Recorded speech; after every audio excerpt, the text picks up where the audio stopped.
ছোট্ট এই দোয়াটি যদি কোনো ব্যক্তি প্রতিদিন একবার করে পাঠ করতে পারে, ওই দিন সে ইচ্ছা করলেও কোনো পাপ করতে পারবে না। মানে পাপ করার ক্ষমতা সে হারিয়ে ফেলে, শয়তান তার কাছ থেকে অনেক দূরে চলে যায়। নবীজি বলছেন, যদি কোনো ব্যক্তি এই দোয়াটা মাত্র একবার পাঠ করে, যেদিন সে পাঠ করবে ওই দিন শয়তান চিৎকার করে কাঁদতে থাকে, চিৎকার করে আওয়াজ দিয়ে বলতে থাকে যে আজকে সারাদিন তুই আমার ওয়াসওয়াসা থেকে মুক্ত হয়ে গেলি, আমি ইচ্ছা করেও আজকে তোকে আর ধোঁকা দিতে পারবো না, তুই আজকে আর কোনো পথভ্রষ্টের কাজ করতে পারবি না, তুই সেটা আমার কাছ থেকে মুক্ত হয়ে গেলি।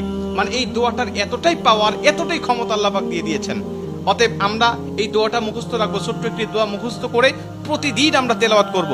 আমরা কিন্তু অনেকেই আছি পাপ ছাড়তে চাই, কিন্তু আমরা এমন কিছু দেখি বা এমন কিছুর সম্মুখীন আমরা হয়ে যাই, ওটা দেখার পরে আমরা নিজের উপরে নিজের কন্ট্রোলটা হারিয়ে ফেলি, তখন আমরা পাপ করতে বাধ্য হই বা পাপ শয়তান আমাদেরকে করিয়ে ফেলে।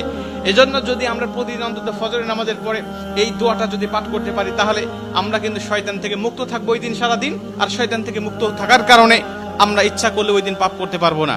নবীজি এই দোয়াটা শিখিয়েছেন, আউযু বিল্লাহিল আযীম, আউযু বিল্লাহিল আযীম ওয়া বিওয়াজহিল কারীম ওয়া সুলতানিহিল কাদীম মিনাশ শাইতানির রাজীম।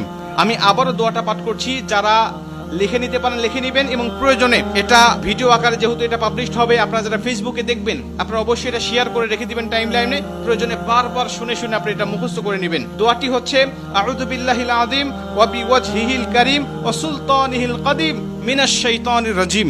এই দোয়াটা আপনি মুখস্থ করে নেবেন, আর এই দোয়াটা পড়ার কারণে কিন্তু শয়তান থেকে আপনি মুক্ত থাকবেন। আর শয়তান যেহেতু আমাদের প্রকাশ্য শত্রু, এই শয়তান কিন্তু আমাদেরকে জাহান্নামে নেওয়ার জন্য, জান্নাত থেকে আমাদেরকে বিরত রাখার জন্য বারবার চেষ্টা করছে। আমাদের সামনে থেকে, পিছন থেকে, ডানে থেকে, বামে থেকে, সব জায়গা দিয়ে কিন্তু শয়তান আমাদেরকে ধোঁকা দেওয়ার জন্য সদা ব্যস্ততা। আল্লাহর সাথে সে চ্যালেঞ্জ করে আসছে, আল্লাহকে বলছে, আল্লাহ প্রয়োজনে তুমি জান্নাতের সংখ্যা কমিয়ে ফেলো, জাহান্নামের সংখ্যা বাড়িয়ে দাও, কারণ আমি মানুষগুলোকে যেভাবে ধোঁকা দেব, এই ধোঁকায় সে বোকা হয়ে তোমার ইবাদত আর গোলামি সে করবে না, সে নিঃসন্দেহে পথভ্রষ্ট হয়ে যাবে। এই জন্য শয়তান থেকে মুক্ত থাকার জন্য আমরা কিন্তু সর্বসময় এই দোয়াটা পাঠ করবো। প্রতিদিন অন্তত একবার এই দোয়াটা আমরা পাঠ করলে আমাদের কাছ থেকে শয়তান মুক্ত হয়ে যাবে, আমরা শয়তান মুক্ত জীবন যাপন করব। আর আমাকে যদি শয়তান ওয়াসওয়াসা না দেয়, ওই দিন কিন্তু আমি পাপ করতে পারবো না, ইচ্ছা করলে পাপের কোনো কথাই আমার মধ্যে আসবে না।